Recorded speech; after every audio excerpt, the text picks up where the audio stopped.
Pagapod-apod og mga bugas ngadto sa mga barangay gihisguta na.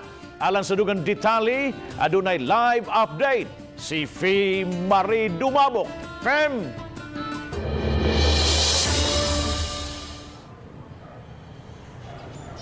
Yes, Bob, sa gihimo nga panagtigom sa mga barangay kapitan o sa Mayor's Informations and Liaison Officers kon Milo. Karong hapon, diha sa mga hotel sa Dakbayan sa Sugbo, kini may labot na sa guidelines sa pag-apod-apod sa mga sinakong bugas ngadto sa mga apektado sa COVID-19 dinhi sa Dakbayan sa Sugbo.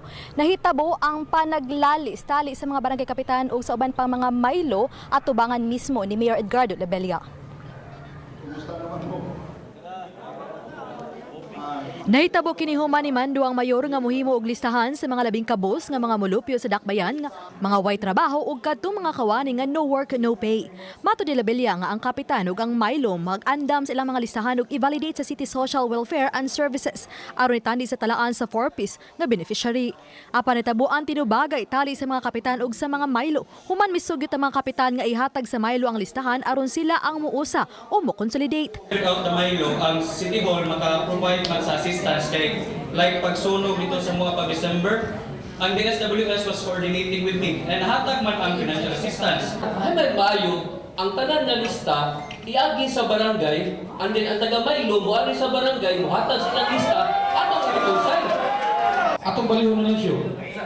Kamu na siyo pwede na mo nilista. Pagkapitan sa mo. Kung lagi ba? Mo lang kasi ha. Karoon na mo lagi nga bubot kayo mo lang kasi ha. Kami mo sa kanako. Kung ginahan ka, pag may lupod. Gidawat ray noon sa mayor ang mga sugyot ug hangyo niya sa mga kapitan ug Milo nga magkasabot ug ipadaplin una ang papolitika. Simbako ba kung doon ay mga lockdown, at least ato ning giandam daan. Hopefully by next week the mayor Atong tanawon, most likely. Dali ra na, why problema na. Kibaw ko makasinabot ra na. 100,000 ka mga sakong bugas ang giandam na sa kagamahanan sa syudad sa Sugbo alang sa mga nanginahanglang mga pamilya. Usa sa sugyot ni Labella nga average mga 10,000 ka pamilya matag barangay ang hatagan og tagsa ka sakong bugas. Nga mas labing nanginahanglan nga apektado kayo sa COVID-19. Moapod-apod usab og mga vitamin C ang Dakbayan sa kabarangayan.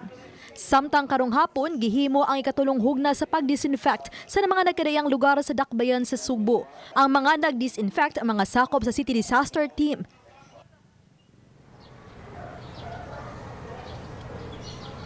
Bob, gihimo ang pag-disinfect diha sa Barangay Suba ug sa Barangay Pasil. Gipasabot sa kagamhanan nga giuna kini tungod kay densely o highly populated ang maong mga barangay. Samtang sa yuning semana usab gihimo sa pang pag-disinfect diha sa mga daan sa Osmeña Boulevard, Colon ug Dan MJ Cuenco.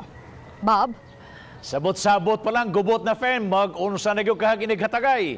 Thank you so much sa Fem Dumabok sa imong live report.